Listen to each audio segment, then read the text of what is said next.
This Narad has written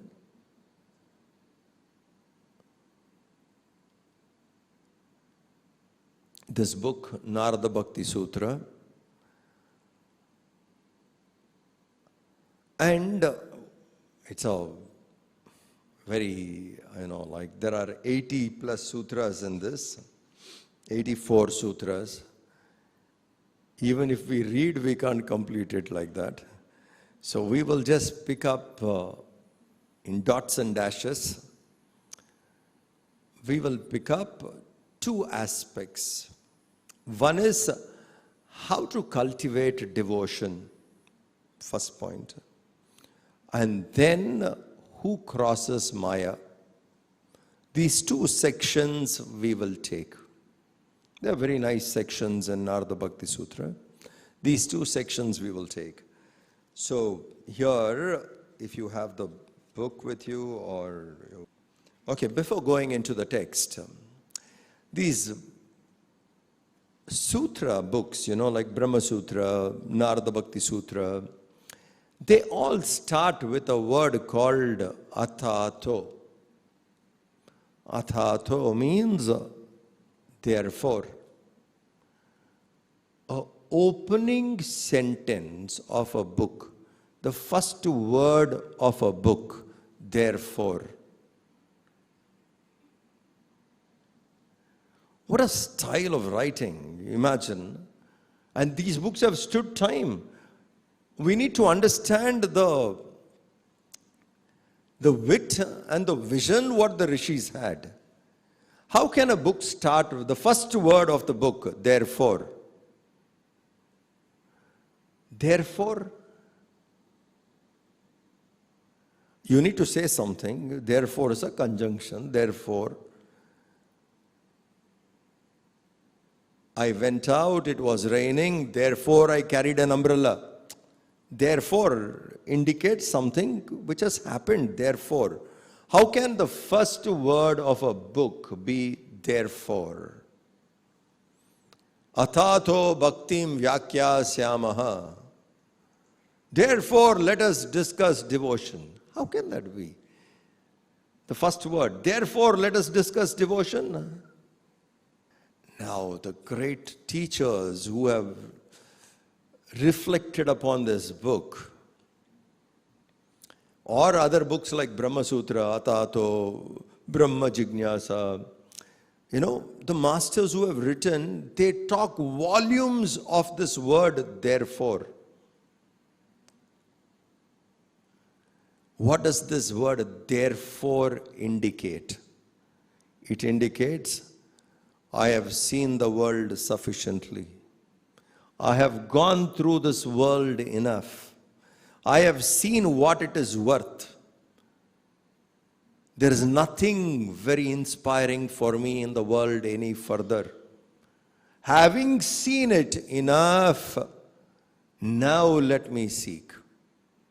I have seen the world. I have understood there is nothing in it. Therefore, let me seek the other world. The word therefore indicates the earlier preparation a seeker has gone through, have understood the world, have analyzed, and this is not where I want to be. I want something more, far beyond the world. Therefore, let us seek. Therefore, let us invoke the Lord. The word therefore indicates this particular aspect, that a seeker has gone through sufficiently of the world, various things of the world, and shifts his mind away from the world. No more of the world, now let me seek. That's how the text begins. So Narad Rishi says, he quotes a couple of them and saying, how to cultivate devotion. In the Sutra 16, he says, Puja dishu anuragaha iti parasharyaha. Parasharya, son of Vedavyasa. Son of Parasharya is Vedavyasa. Son of Parasharya, Vedavyasa, he says, Devotion is cultivated through puja. We cultivate devotion through puja. Puja. By performing puja, we cultivate devotion. Puja, when we sit and we do puja, we offer, we give. We give little prasad, we give chandan, kumkum, we give. It is impossible to love without giving. Not possible at all. When you love, it is impossible for you not to give. Giving is the very natural expression of love. You love your teacher, you give your time. You give your skill, you give. To the teacher's work, his vision, etc. You love the nation, you go there and do something. You love your parents, you go out of the way and do something. You love your children, you go out of the way to give them something. Love, when we love, we will give. Because love is selfless. That's why we give. When we are selfish, we would like to take. When we do puja, we give to the Lord. Offer small things. Patram, pushpam, phalam, toyam. We take something and we give. So every day doing puja will develop the habit of giving. Giving to the Lord. So Vyasa says, when you do regular puja, devotion will come. It could be only a ritual in the beginning, but when we get involved and when we start doing it, it can be for few minutes. Need not be very elaborate also. For few minutes, simple, but regularly doing will cultivate devotion.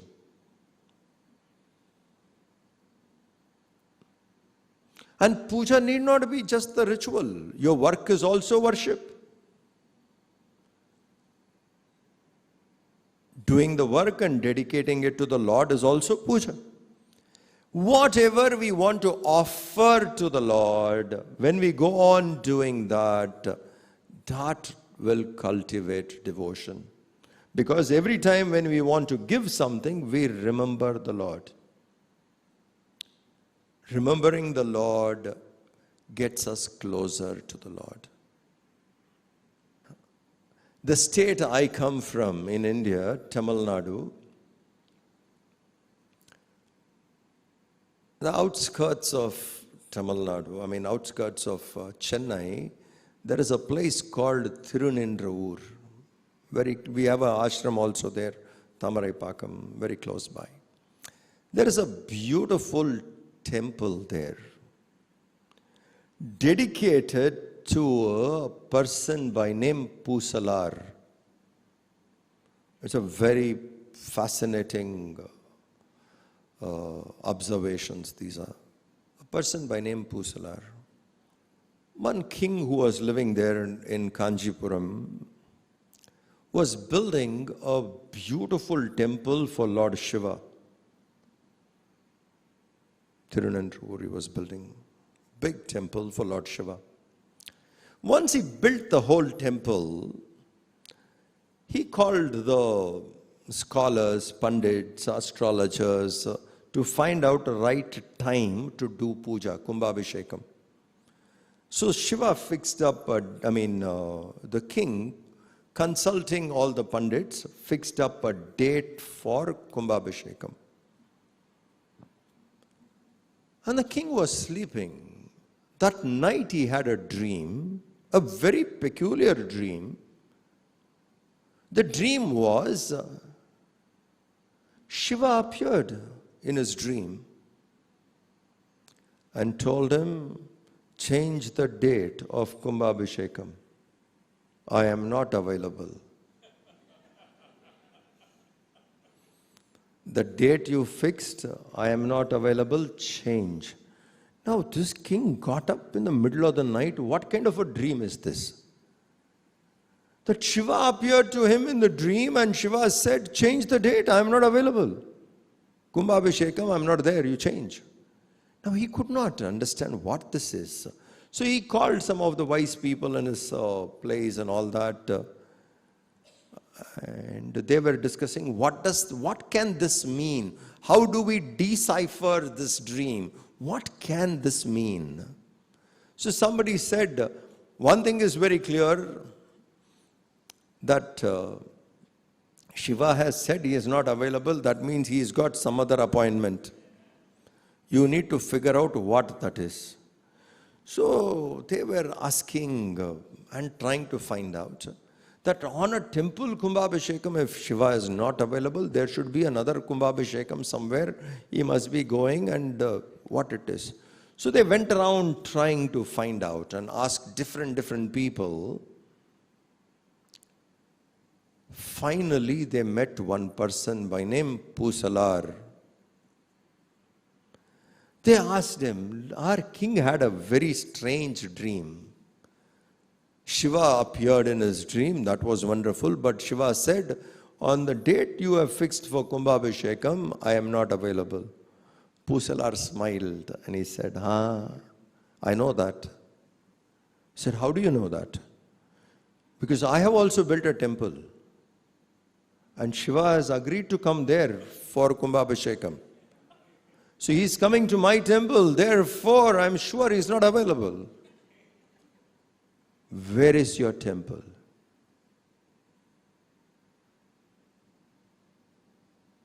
I have built a temple in my heart. It's here. What do you mean? He said, when the king started building the temple, he invoked Lord Shiva. I also invoked Lord Shiva, and I saw whatever the king did. The king came with a huge set of people, masons, carpenters, architects, all. And everybody first, they were clearing the land and marked that land. He said, I also marked the same piece of land in my mind.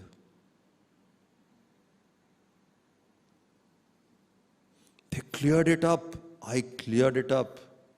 There they were doing with many people, and here I was doing alone, one by one. When they went 2 feet or 3 feet foundation, because most of the temple towers you see in India, the ancient temples, they don't have foundation. Brihadishwara temple in Tanjore doesn't have a foundation. Meenakshi Amman temple, the temple towers don't have foundation. They have stood time. Do you understand? Can we build something today without foundation? These have stood 1,000, 1,500, 2,000 years old.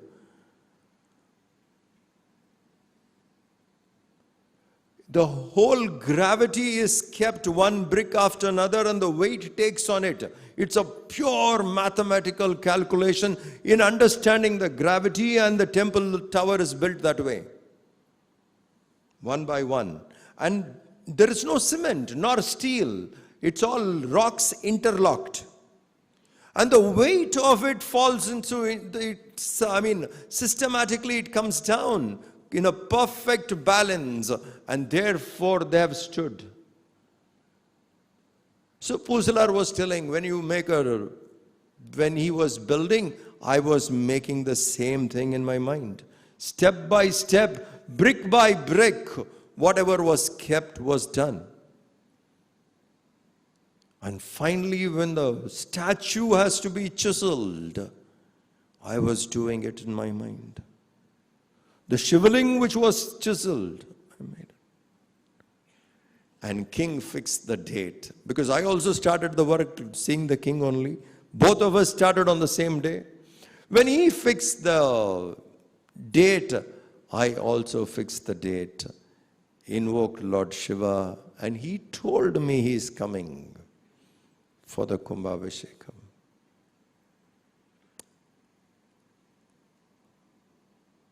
What did Pusalar do?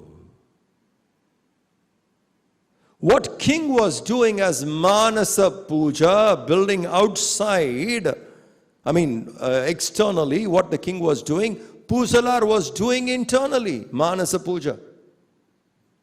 Puja can be performed two types, externally, internally. In the mind also one can do. Doing puja develops devotion. Vyasa has said very clearly. And when we sit and do puja, the form of the Lord, the eyes is quietened there. The mind doesn't rush out through the eyes because it sees the form, sound, touch, taste, smell. It's all controlled. 5 senses are brought into one place. Otherwise, the mind goes wild, running away through the 5 senses. In a puja, it is stationed. Regularly doing this, for few minutes of silence, the devotion in us would intensify. Whether we do externally with all ingredients, or we sit and do it in the mind. Both ways. Krishna and Arjuna were walking. When they went for a walk, there was one shivaling. As they saw, some flowers were falling from the sky on the shivalinga. So, both of them were watching and it was coming from the sky. So Arjuna asked Krishna, from where are these flowers coming? He said, this morning you did a puja. These are those flowers. You have offered as puja. That has gone to the Lord. He is very pleased, and that is what you see falling on the shivalinga now. It is all the flowers what you offered in the morning are now you see it falling on the idol. Arjuna was mighty pleased. He stood there for a while, seeing the flowers coming down. Then they went off. The flowers stopped coming. Arjuna knew his puja was so fulfilling. The Lord has accepted it. They went for a walk. On returning back, the flowers were falling again. And this time it was not stopping. It was coming, a shower of flowers continuously, one after another, falling. Arjuna asked Krishna, whose puja is this? Whose puja is this? He said, this is your brother Bhima. Bhima is doing puja. Arjuna said, don't joke. Don't joke. Don't. You go and ask my mother, she will tell you, he never does puja. He doesn't do puja. We have never seen him sitting and doing this kind of a puja. It can't be his, it could be somebody else. He said, this is Bhima's puja only, I know it. No, it can't be. Let's ask Bhima. And they met Bhima later in the afternoon, and the flowers did stop. It was coming out still. So later in the afternoon, they met Bhima and they asked him, did you do puja this morning? He said, yeah. But where? He said, I was walking in a garden full of flowers. I didn't even pluck one of them. Closed my eyes. Whenever I saw a flower, I closed my eyes and I mentally offered it. Shivarpanam. And that reached. Puja can be of two types. With ingredients, and it can be done in the mind. 2 levels. If we can do that way, manasik or externally, regularly if we do, that would increase devotion. and the five senses would slowly get tamed. This is one of the ways to develop devotion.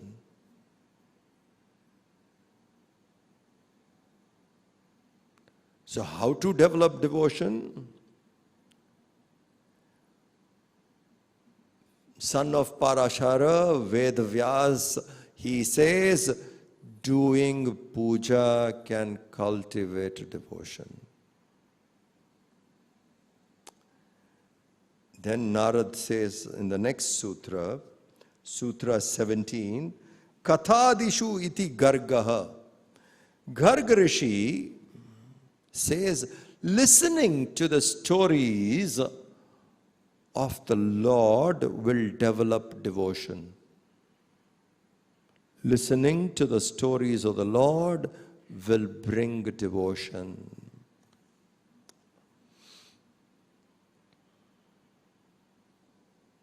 It is very simple. When I don't know about someone, nothing, then there is no connection, neither any feeling. But when I get to know about someone, I may like, I may dislike, things come. Knowing about the Lord is the first step. Once I get to know, I would start admiring. When we start admiring, we would like to possess. That which we admire, we want to possess. All that which you are possessing or you want to possess would be things which you admire. When we admire something, we would like to possess it. How do we admire something? Only when we get to know about it. When we listen about it, when we hear, and then when we start admiring, we would like to possess. Last week, I happened to read a beautiful letter Gurudev has written. I mean, he has written, we are still collecting the letters he has written. Okay, that many letters Gurudev has written. Still collecting. So, I don't think there is anybody who has read all his letters, whatever we have collected so far. It is voluminous. Someone forwarded a very nice letter. Looking at the content of the letter, I understand the person has written that one of the senior Swamis of the mission, that time in 1980s, left the Chinmaya mission and went off. Was not anymore with the mission. So, must have said why this has happened or something. But the person who has written must have written all that. Gurudev's reply is what I saw, in which he says, there's nothing to be, worried about, or it is not strange that a well-trained worker can leave the mission. That's okay, But you must be happy that they will do this work only. Then he goes out to say,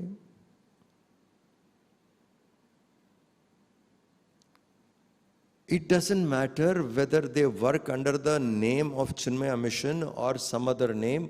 What is important is work. Letter, clear. So do not go around complaining about it. And then he writes a line. To complain is ungratefulness.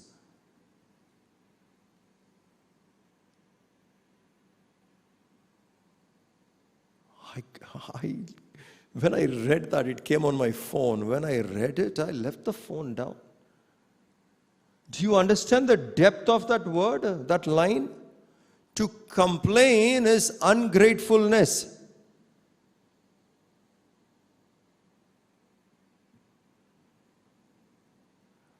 Work is going on by His grace, that's what He said, and it should go on. Let it go on, it is going on well.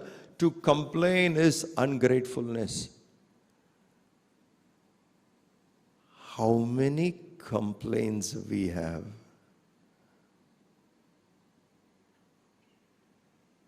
About life. How many complaints? This is not there, that has not happened, this should not have happened. Imagine. Just sit quietly, think for yourself how much the Lord has already given us. How much? From childhood till date, how much the Lord has given us. How much have we received?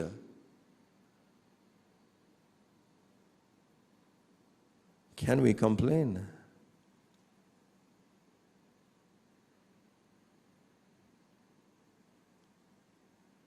Think. When we forget what we have received, our attention would be on what we have not received, and only that will be in the mind, and then we will be miserable. But if we can remember what we have received, there can't be complaint. So when he says to complain is being ungrateful, is an expression of ungratefulness. When he says that, that is to say being sad, being unhappy is ungrateful. Do you understand? Being unhappy itself is ungrateful. Ungrateful to the Lord. After giving everything, I am unhappy. After receiving everything, I complain. Now, when you read a letter like this, what a beautiful letter. When someone leaves an organization, the other person must have felt very bad, so Gurudev writes saying there's nothing wrong. A well-trained worker can leave. There's nothing strange about it. Let it go. But what will that person do? He will do our work only. Work is more important. It doesn't matter whether it happens in our name or not. Why are you disturbed by all this? And it is going on. And this is where he said, and the work is going on so well. By his grace, the work is going on so well. To complain is ungrateful.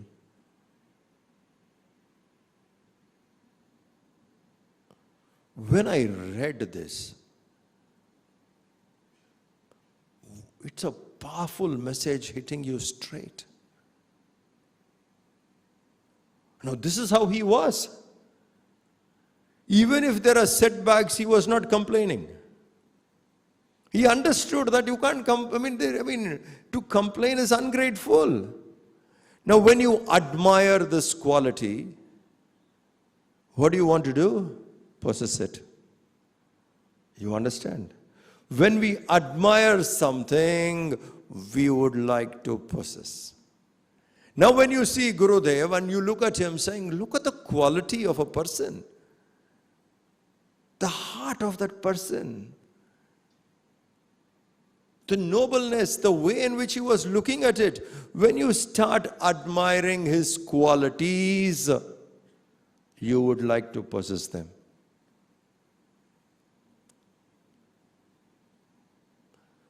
When you admire something, you would like to possess them. Kathadishu iti gargaha. Garg Rishi says, devotion is cultivated through listening to stories. When you hear the stories of the Lord, devotion comes there. Kathadishu. We cultivate devotion by learning about the Lord, stories about the person.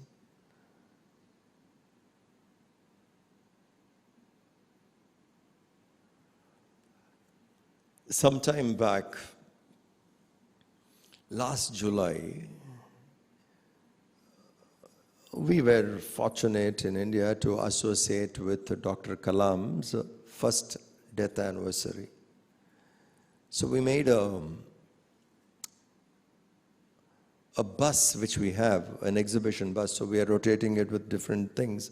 So we made a bus on Indian scientists, what their contribution is, and predominantly focusing what Kalam did. Nuclear weapons, etc., satellites. This happened, I've heard of this story many times, but I met this scientist, a junior officer who was with Dr. Kalam. This junior scientist came to Kalam one morning and said, "Sir, I need permission to go home early today.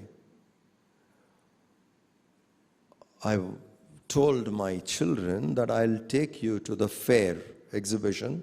I'll take you there. I need permission." So I would leave by 4. Generally they go by 6 or 7. I leave by 4. Kalam gave him permission. Okay, go. And around 3:30, Kalam remembered that this guy has to go. Someone has to fill up for him. So he goes to his room. Science is something which can be very observing. You could be lost in your own observation because you get so engrossed in it, you don't remember time. And discoveries, invention is all like that. So this man was so lost in his work. So Kalam came and saw at 3:45, he was lost in his work.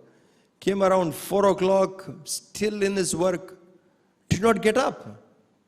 He has asked permission, and a scientist alone can understand what it is to be engrossed in something. So Kalam looked at him and said, "Let's not disturb him." Came back by 4:15, he was still in his work. He has simply forgotten that he has to take his kids.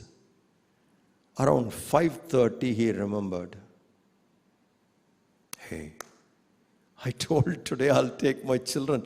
So he throws everything and runs home to take his kids. It's already late. His wife says, "Kalam was here at 4:45. He took the children to the exhibition." A senior scientist goes out of the way, goes to the house of the junior scientist, picks up those 2 children, takes them to the exhibition, to the fair.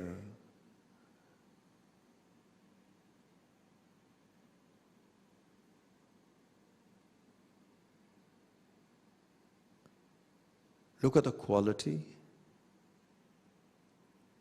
the nobleness, and how gifted those children must be. That a man like him taking them, saying, "Okay, today your father is lost in work. You come with me. I'll take you around the exhibition." When you admire large-heartedness, when you admire nobleness, when you admire genuine love exhibited through others, that we would like to possess.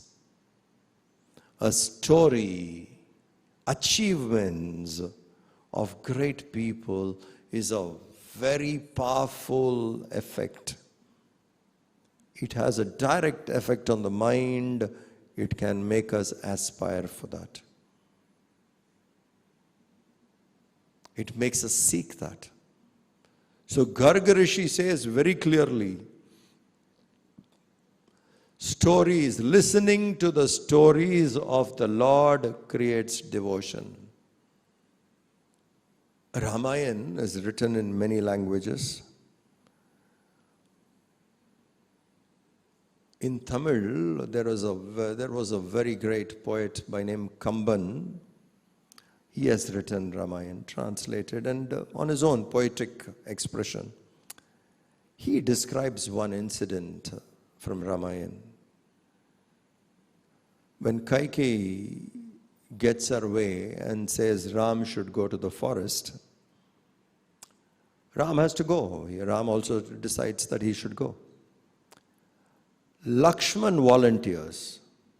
He says, "I am coming with you to the forest. I am also going with you to the forest." Kaikeyi's demand is only Ram, nobody else, not even Sita. Only Ram. Sita, naturally, she said, I don't want to be here, I am coming with you. She decided.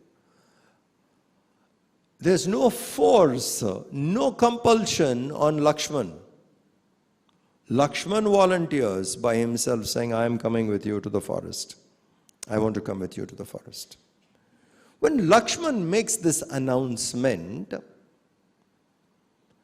and this news reaches Sumitra, Lakshman's mother, that Lakshman also said that he will walk to the forest with Ram. It reaches Sumitra. They were only thinking Ram was going to the forest, Sita joined, and Lakshman offered himself and he has announced that he is going with Ram. When it reached Sumitra, how do you think Sumitra would respond? How would she respond?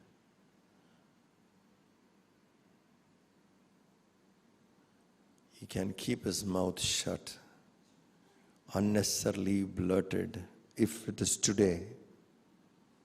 You understand?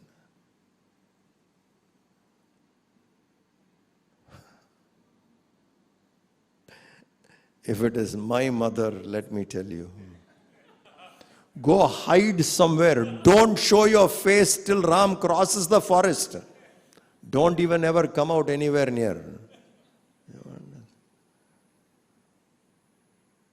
Sumitra's response.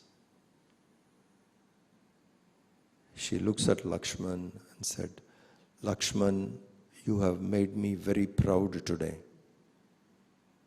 You made me very proud today. Your decision was right. I am glad you took a decision. Look at the parenting, the mother.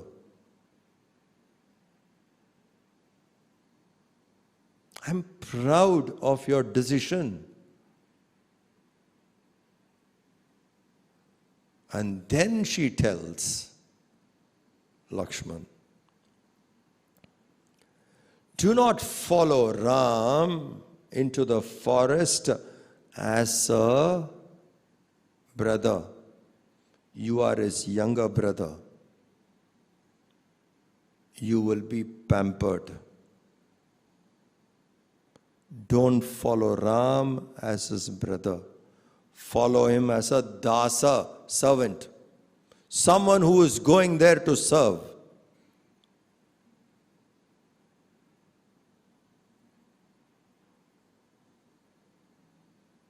Not as a brother. If you go as a brother, you will not do your job correctly. Go there as a dasa. Go there and serve. So you are not following Ram into the forest as a brother, you are going to follow him as a dasa. First instruction. First line, I am very proud of you. Then she says, instruction number 1, follow him like a servant, not as a brother. Then she says, if anything happens to Ram, it should be after Lakshman, not before. Untoward. Lakshman died, then Ram died. It can't be Ram died and then they killed Lakshman also. It cannot be like that. The queen, the Kshatriya woman, look at her instruction. If something happens to Ram, it should be after you. It can't be that Ram was killed and then Lakshman was also killed. No. Lakshman died and then Ram died. Mother telling, imagine if this is the value the mother is going to give to the child, look at the parenting. Can there be sibling rivalry? Siblings fighting with one another? Running to the court? This is where. So if something happens, if this is what Sumitra is going to give value to Lakshman, imagine. And then she tells him the last thing. What is non-negotiable? This I can never accept. that Lakshman returned back to Ayodhya without Ram. If you're coming back, come back with Ram, otherwise don't come back. This is not acceptable. That Lakshman returned back to Ayodhya without Ram is not acceptable. You see the mother, see that woman, see her strength, her vision, her clarity. And we have not heard much about Sumitra. What a stand! From where does she operate? First, she knew all about Ram. She knew Ram is the best person to have as a king. And he has to go to the forest, someone has to go and help him, have to be with him. Lakshman made a good decision. Follow him as a servant, not as a brother. You won't do your work otherwise. Now, when you see this kind of nobility and strength, undoubtedly Sumitra will miss Ram and Lakshman. She will miss all. The kids are going into the forest. For what? For 14 years. She is definitely going to miss. But she is missing her children with strength. Not helpless. With strength. That's why this advice she could give.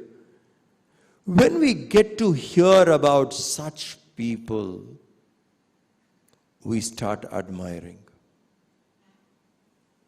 And when we admire, we will possess it. That quality we want. Devotion is developed by admiring the Lord. Kathadishu. When I get to hear about the Lord, stories about the Lord, I get that feeling. So Gargarishi says, devotion is cultivated through listening to the stories of the Lord. More of it we'll take up tomorrow. Om Shanti Shanti Shanti. Harihi Om Sri Gurubhyo Namah. Harihi Om.